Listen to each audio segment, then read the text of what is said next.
Je sais même pas quoi vous dire les amis, je suis désolé hein. Je sais même pas quoi vous dire.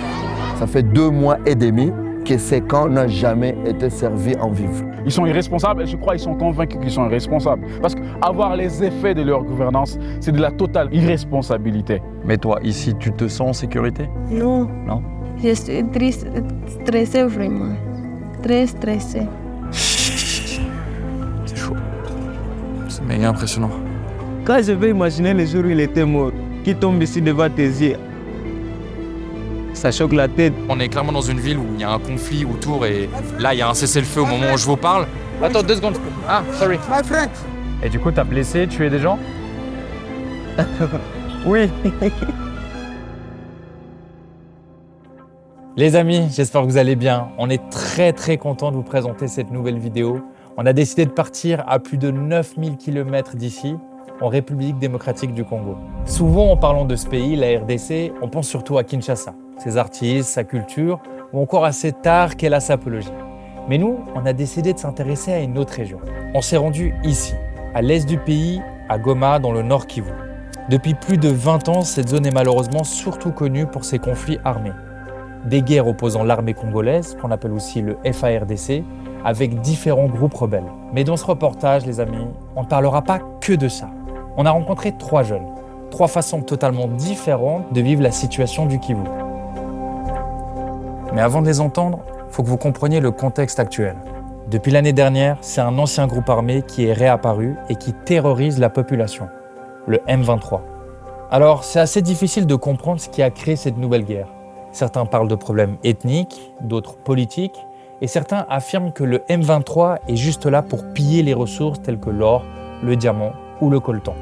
Mais en tout cas, à cause des combats, des centaines de milliers de personnes ont dû fuir leur territoire pour se réfugier à Goma, dans des camps de déplacés improvisés.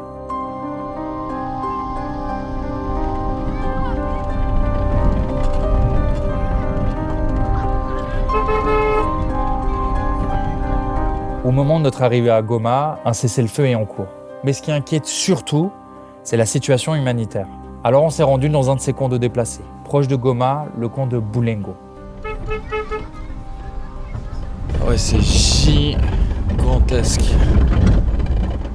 Il faut savoir que pour la plupart, les gens qui y vivent ont dû fuir leur village à l'arrivée du M23, marchant parfois plus de 100 km pour se retrouver ici. Les amis, là on est dans le camp. Putain, c'est chaud. C'est méga impressionnant. En seulement 1 an, c'est plus d'1 million de Congolais qui ont dû fuir leur territoire à cause des combats. Donc là, on est où, Jacinthe? Alors là, on est dans le camp de Bulengo, qui est un camp de déplacés internes qui ont fui la guerre du M23 et ils sont là. Ils sont plus de 100 000 là. Ah, ouais.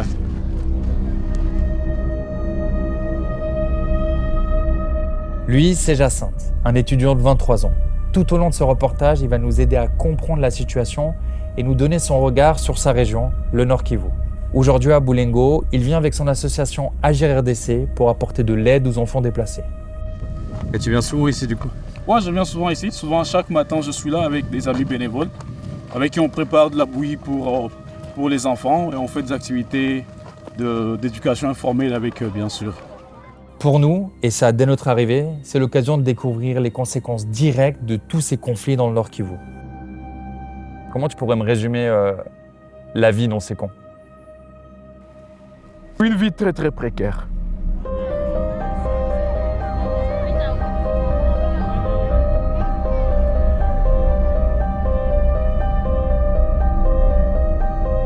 Ça se passe bien là? Ouais, jusque-là, ça se passe comme prévu, mais comme d'habitude, beaucoup d'enfants. C'est qui ces gens? Ce sont des Congolais, ce sont des déplacés internes qui viennent de leur village, qui fuient cette guerre d'agression et qui ont besoin de retrouver un point de stabilité pour survivre. Et comment toi, Jacinthe, tu te sens au moment où tu es dans ces camps? Il y a un double sentiment. D'abord, un sentiment d'impuissance. Chaque fois, on distribue la bouillie et jamais on donne à tout le monde. Jamais. Alors, souvent, tu es là, tu es en train de distribuer aux enfants et à la fin, tu vois, il y a un enfant qui vient de là avec son gobelet, tu n'as plus rien à lui donner. souvent ça ronge les cœurs. Alors il y a souvent ce sentiment d'impuissance de dire ouais, peut-être j'agis, mais après, combien de personnes je couvre? Ça énerve, ça révolte, mais très souvent, devant les faits, devant les drames, on craque, on craque. Il y a beaucoup de monde. Je compte 1, 2, 3, 4 casseroles de bouillie. Ouais, je pense pas que tout le monde aura de la bouillie aujourd'hui. Je me souviens quand Jacinthe il disait que parfois il était démuni. Et c'est exactement ce que je ressens là actuellement. Je sais même pas quoi vous dire les amis, je suis désolé hein. Je sais même pas quoi vous dire.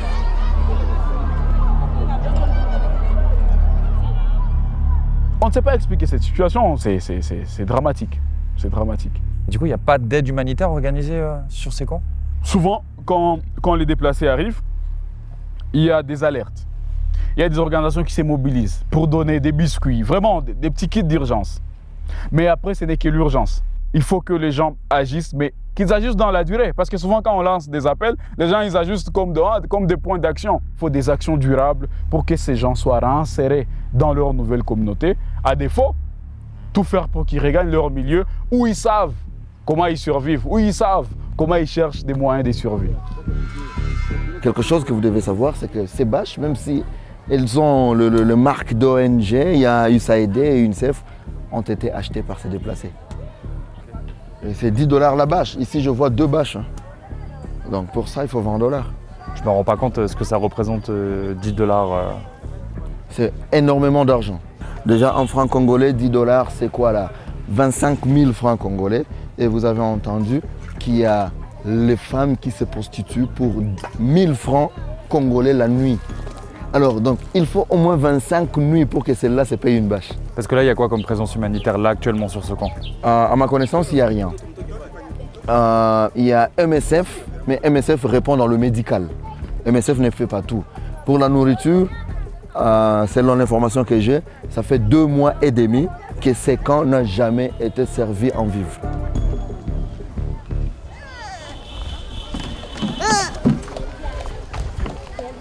Les blancs? Fais la corde?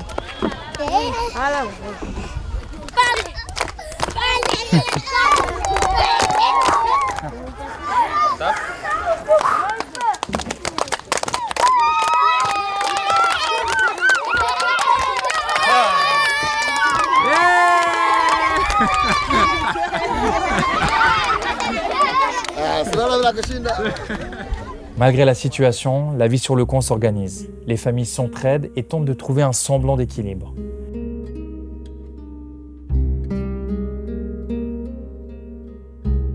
À Boulingo, on a pu croiser des centaines de jeunes, dont Abia. On vient de rencontrer Abia, qui est assez timide, je pense. C'est sûr à 100% que c'est la première fois qu'elle fait une interview de sa vie. Vous arrivez déjà à capter, à anticiper que ça va être un exercice pas facile pour elle. C'est ici. C'est ici? Oui. Ah ok. Et vous dormez là? Oui. Et vous dormez à combien là-dedans? 7. 7 personnes? Oui. C'est méga petit quoi. 7 personnes là-dedans, j'ai du mal à imaginer 7 personnes là-dedans quoi. C'est dingue.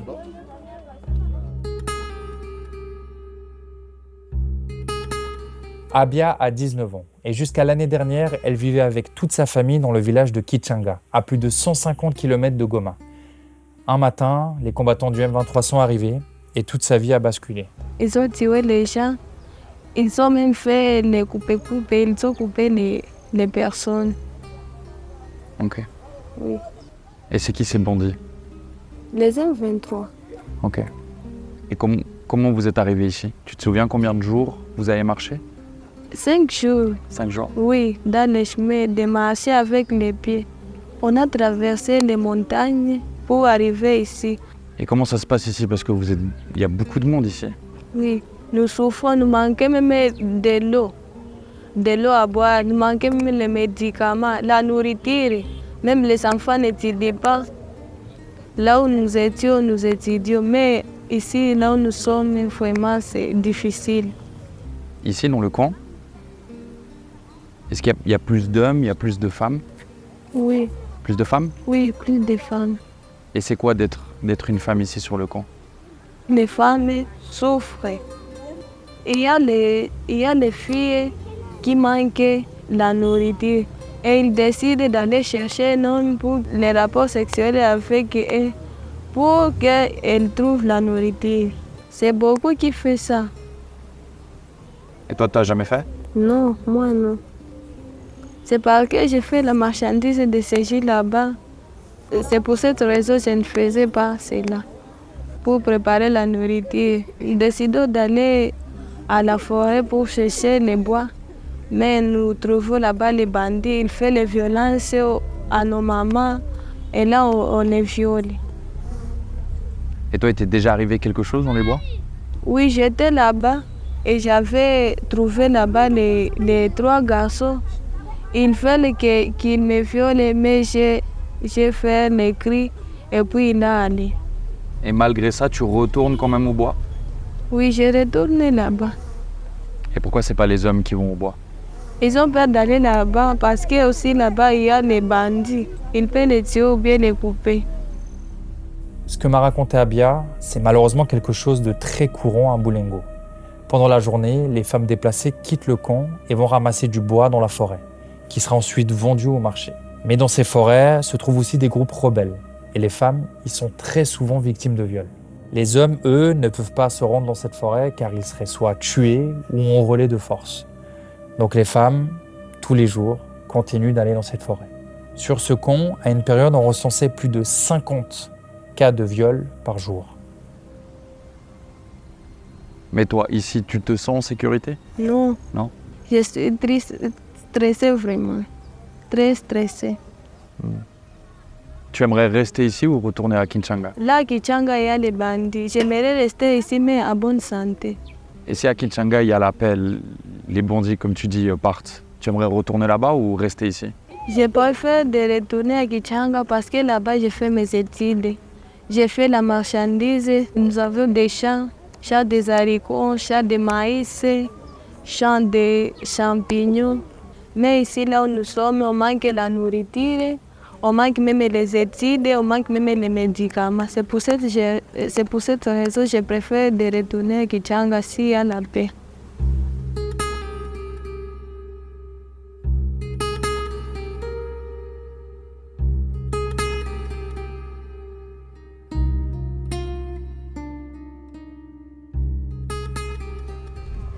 Les amis, là on sort de l'interview. En vrai, j'ai toujours un peu du mal à assimiler le truc que j'ai parlé à une fille de 19 piges qui vit ce quotidien, qui dort dans un endroit où seul je dormirais pas et eux ils sont 7.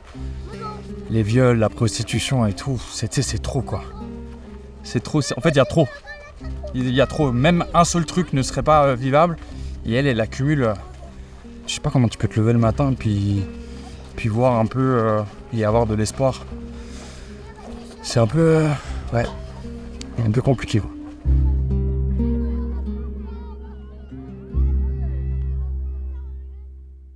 Et c'est quoi la solution pour ces gens? C'est d'avoir un gouvernement responsable. Un gouvernement responsable. On a un gouvernement pratiquement irresponsable qui semble déconnecté de la réalité des populations. Ils sont irresponsables et je crois qu'ils sont convaincus qu'ils sont irresponsables. Parce qu'avoir les effets de leur gouvernance, c'est de la totale irresponsabilité. Avec autant de ressources qu'on a, et je parle aussi des ressources intellectuelles qu'on a, on ne devait pas avoir un pays qu'on a aujourd'hui.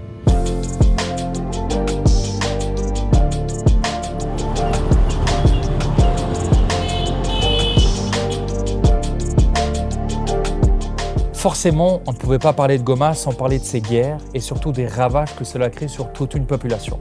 Mais Goma, c'est loin d'être que ça. Il y a aussi des milliers de jeunes qui étudient, qui entreprennent et qui militent pour construire l'avenir du Nord Kivu. Et c'est cette partie de Goma que Jacinthe tenait absolument à nous montrer. Pendant toute une journée, il a voulu nous faire découvrir des endroits symboliques de la ville. Donc on l'a suivi. Et Jacinthe va réaliser un de mes rêves.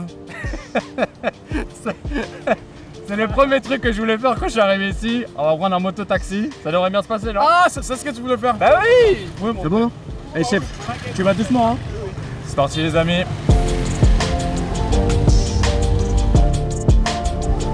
Là c'est bon, là je suis un vrai Congolais là. Là c'est bon, je suis intégré à 100% les amis. Bon, faut savoir qu'il y a genre 2 moyens de transport. Je dirais que le numéro 1 c'est les mototaxis. Et le numéro 2 c'est cette espèce de bus jaune où t'as plein de gens qui s'entassent les uns sur les autres. Ah, le gars il passe en moto à des endroits où je passerais même pas à pied quoi. Ça fait 30 ans que les caméras sont tournées sur les Kivu à cause de la guerre. Il y a bien sûr la guerre avec près de 10 millions de morts et ça doit attirer. Ça fait des gens qui meurent, ça fait des rêves qui sont brisés, des femmes qui sont violées, des enfants qui sont massacrés. Oui, il y a ça. Mais on aimerait aussi que les caméras se tournent aussi sur ces côtés où les gens cherchent des moyens de survie. Parce qu'il y a des jeunes qui font l'art, il y a des jeunes qui font du sport. C'est une ville lumière en fait. Il a perdu.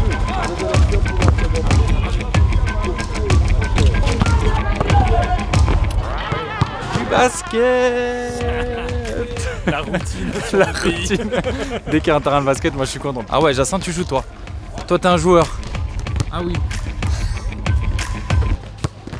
Là c'est bon là. Là tu peux pas arrêter la vidéo là. Là c'est bon. Et je sens que t'es content. Ils sont très fiers les Congolais. Ça c'est vraiment l'un des trucs que je retiens. Wow. 3 points. 2 points. Oh! Ah non, on a vu.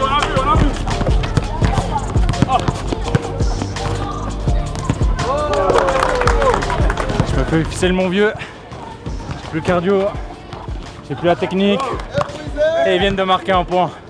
Jacinthe!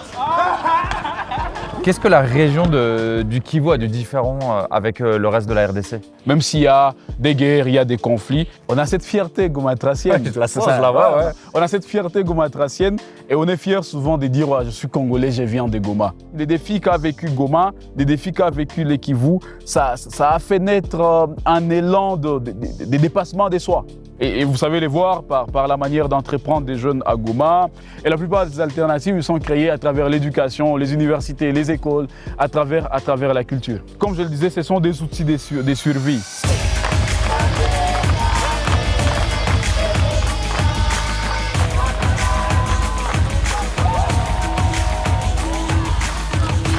De la capoeira à Goma.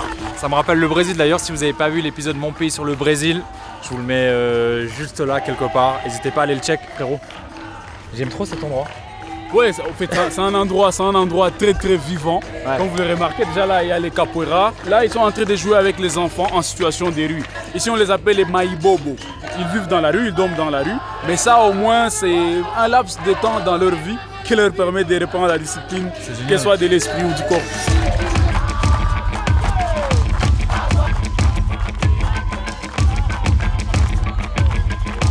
Et elles servent à quoi toutes ces activités?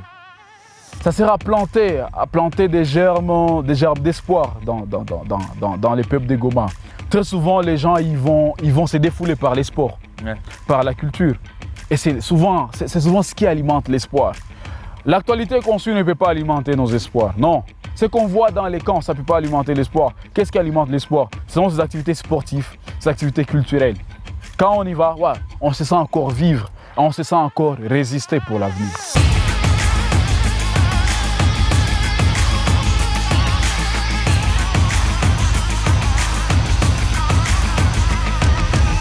Bon, tu me dis si je vais dire une bêtise, mais j'ai l'impression que toi, ce qui alimente ton espoir, c'est le slam. L'islam. L'islam, c'est... Ça alimente trop mon espoir. Tu vois, t'as les yeux qui brillent, là, c'est bon. Mais oui, ça a une histoire. L'islam, c'est la poésie libérée, portée vers la voie publique. C'est la poésie transformée en un art populaire.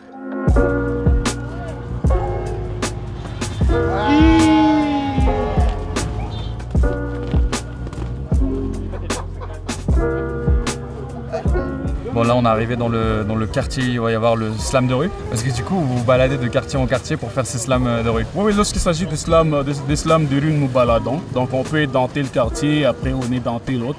C'est quoi ce quartier? Pourquoi il est important? Pourquoi vous venez ici? Alors d'abord c'est l'un des quartiers les plus populaires et nous allons vraiment trouver le public là où il est. Et après on commence, dès lors qu'on commence, il y a ceux qui passent, qui peuvent s'arrêter, qui peuvent suivre et tout. Puis on s'est créé notre ambiance. Trop bien. Commence là! Commence là! C'est bon. Après, on va donner à Jacinthe.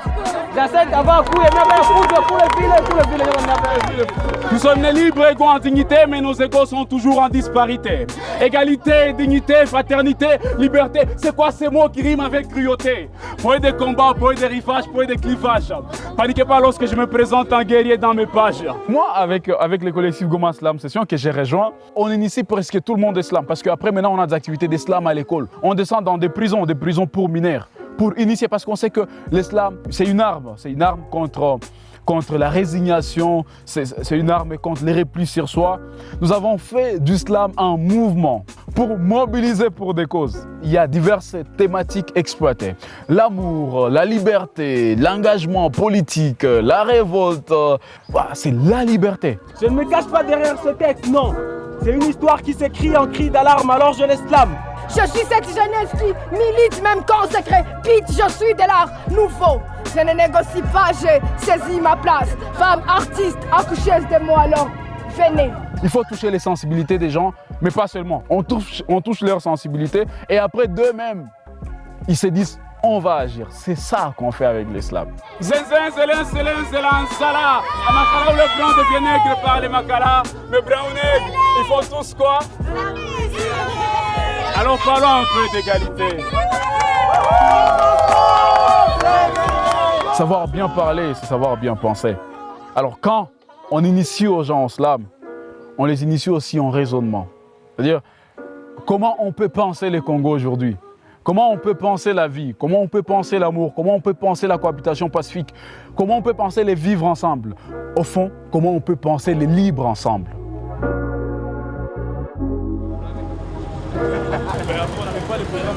Ah ouais, ça sent bon de ouf. Tu manges pour 1000 francs. Pour 1000 francs. 1000 francs. Jacinthe, c'est quoi cet endroit alors? Ouais, là c'est un petit resto. Un petit resto. Un petit, hein? Ouais, c'est vraiment petit, mais ça aide beaucoup. Chaque fois la nuit, donc. Quand on revient même à 22h, Dan Nono est là. Dan Nono, si on va pas à 22h. Ah, va, on a fait ça. Il n'est pas poli un jour, il n'est pas poli. Je lui ai posé une question, il m'a totalement oublié. Ça se voit qu'il a la dalle. Ça se voit qu'il a la dalle. C'est chaud, c'est toujours chaud. C'est toujours chaud. Bon, Jafar, dis-moi la vérité. Si je goûte ça, mon ventre, il va réagir comment? Je sais pas, déjà, tu manges pas de ce genre de nourriture. C'est sûr que ton estomac n'est pas habitué, mais... Il y a trop de doutes, il y a trop de doutes. Ça veut dire que je vais avoir la diarrhée. Putain, les amis, c'est dingue, parce que là, on vient de se poser.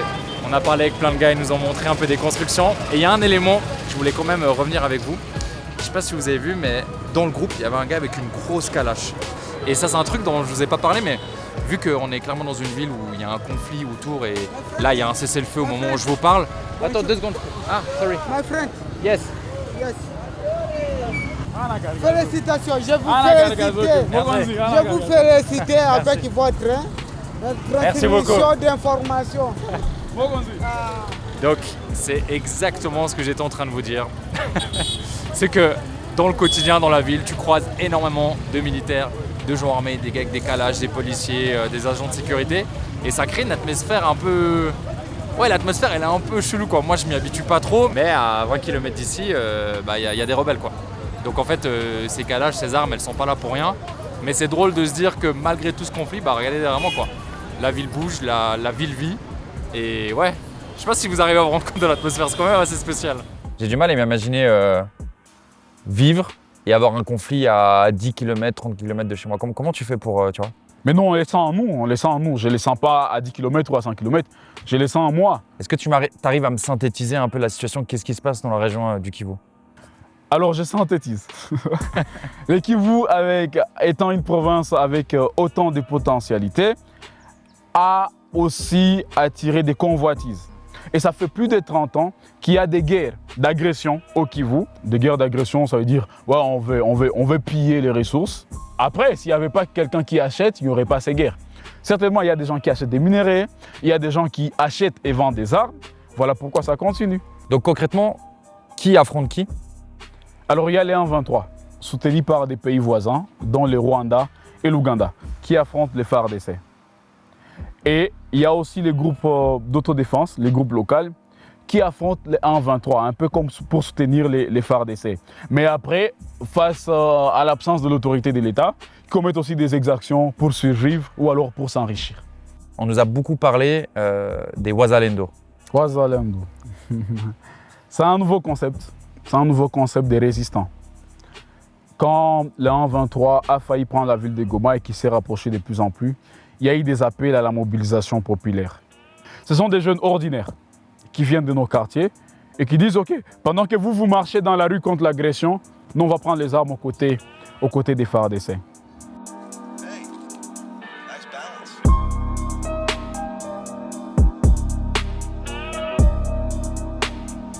Là, on est en direction des quartiers nord, qui sont les quartiers un peu plus chauds de Goma. Et on va parler à Dani. Dani, c'est un jeune qui a tout quitté pour prendre les armes pour se battre contre les rebelles. Mais surtout, ils prennent les armes pas avec l'armée. Ils créent des groupes entre eux pour affronter les rebelles. Alors, je suis très content de pouvoir le rencontrer parce qu'après plusieurs semaines de négociations, il est passé de « non, je veux pas vous parler » à « ok, je veux bien répondre à vos questions ». Donc honnêtement, les amis, je pense que ça va être assez fort. Dani a 23 ans et c'est donc un Wazalendo. Loin des milices organisées qui pillent et commettent des crimes contre les civils, il fait partie de ces jeunes qui ont créé leur propre groupe de résistance pour partir sur le front, souvent armés de couteaux ou de machettes. Et pendant 1 an, Dani et ses amis ont combattu les troupes du M23 dans les collines du Nord Kivu. Mais tout a changé il y a quelques mois. Alors qu'un cessez-le-feu avait été décidé, les Wazalendo ont attaqué une position du M23. Et ça, sans l'autorisation du FARDC. Dani a été arrêté par l'armée congolaise et il a même reçu 2 balles dans les jambes. Suite à ça, il a quitté le combat et il est retourné auprès de sa famille à Goma. Avec ça, j'avais fait au moins 2 mois. Ah ouais? Oui. L'os n'avait pas été touché. Non, l'os n'avait pas été touché, sauf ici. Donc, sur cette jambe ici, il avait entré par là et puis sortir par ici. T'as cru un moment que t'allais perdre tes jambes ou pas? C'est là que je l'avais cru quand j'étais encore endormi. Ah ouais, là tu pensais à ça? Puis là, j'ai raisonné, est-ce qu'ici vraiment je serais... est-ce que vraiment je vais survivre? Et là, je ne pensais pas. Vous allez voir les amis, Dani il parle de choses très graves mais toujours il sourit. toujours il rigole, il sourit. Oui, avec mes caractères là, donc c'est naturel.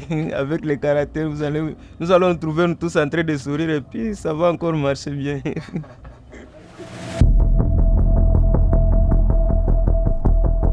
Ce sont des jeunes profondément convaincus que ce pays leur appartient et que personne ne peut y toucher même un seul mètre.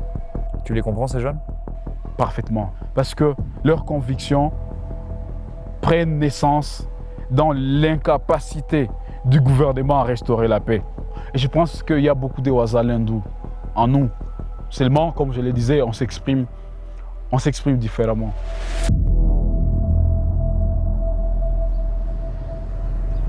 Ok, interview Dani, prise 2. Si on se rencontre aujourd'hui, c'est que t'as une histoire qui est assez particulière. Ouais. Il y a quelques années, tu étais étudiant, tu as décidé d'arrêter tes études pour aller prendre les armes. Oui.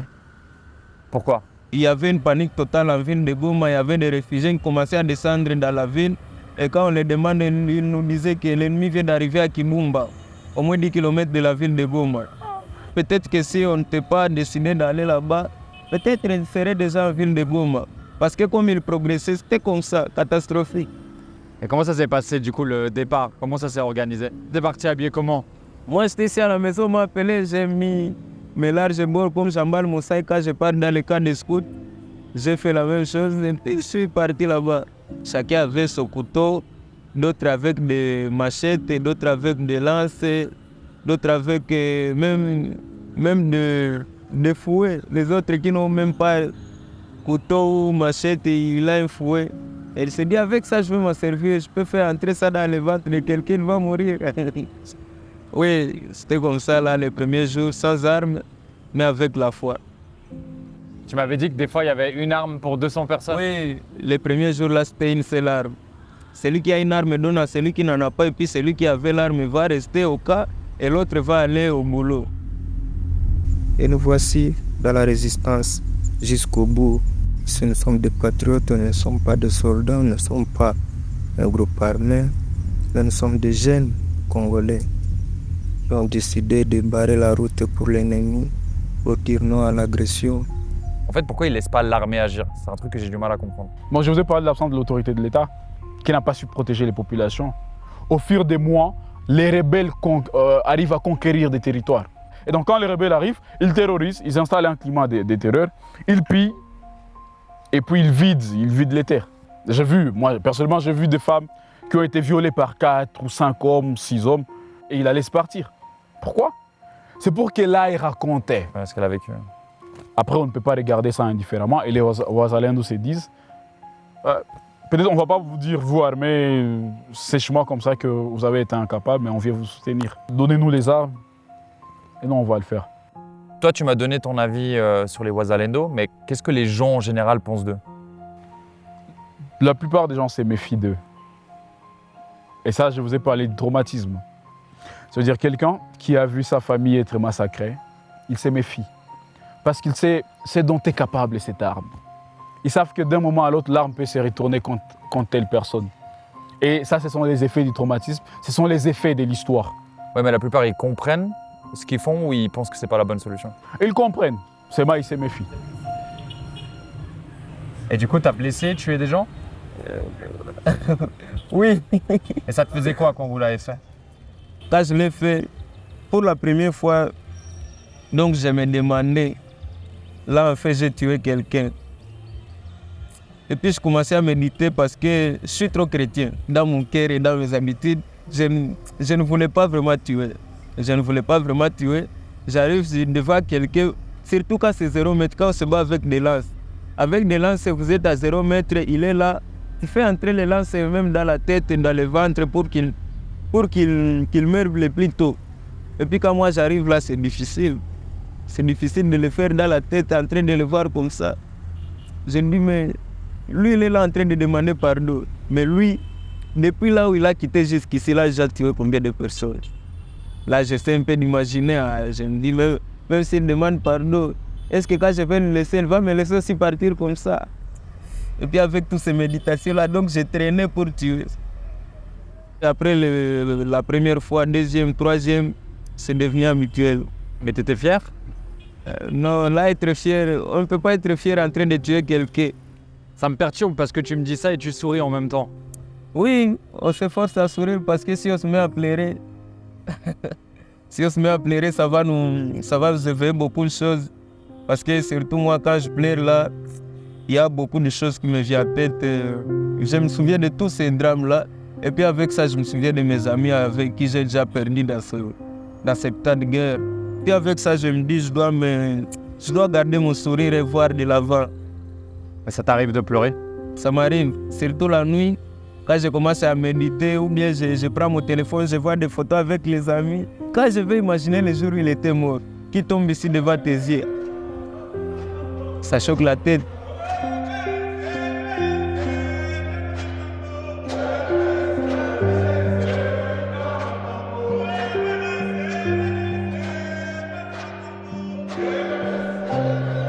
Qu'est-ce que tu fais là maintenant, aujourd'hui maintenant? Aujourd'hui, là, je suis d'abord en train d'étudier, je fais la côté. T'aimes bien? Oui, je l'aime bien, c'est ce que je fais à l'université aussi. Ok. La technique d'habillement, et puis j'arrive à la maison, je continue à travailler comme ça.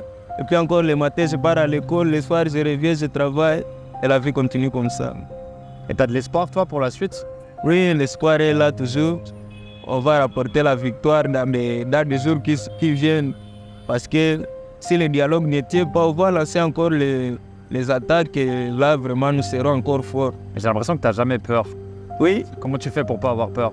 En un mot, c'est qu'on peut dire, pour ne pas avoir peur, c'est avoir la foi. Quand on a la foi, on n'a pas peur.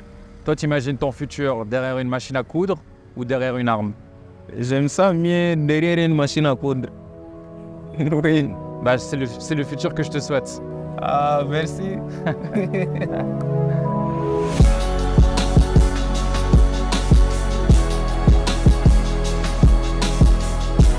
Dans tout ce qui existe dans ce pays, dans tout ce qui ne marche pas, au moins, l'espoir n'est pas mort. L'espoir n'est pas mort, mais seulement il faut qu'il sorte au-delà des idéaux. qu'il soit opérationnalisé. Comment on arrive à opérationnaliser cet espoir? Sinon, quand l'espoir mourra, je quitterai ce Congo. Est-ce que tu penses, Jacinthe, dans 10 ans, tu auras toujours le même discours, toujours la même ferveur? C'est mon combat aujourd'hui.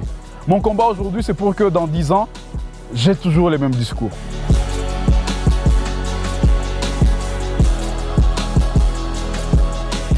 Résilience et traumatisme.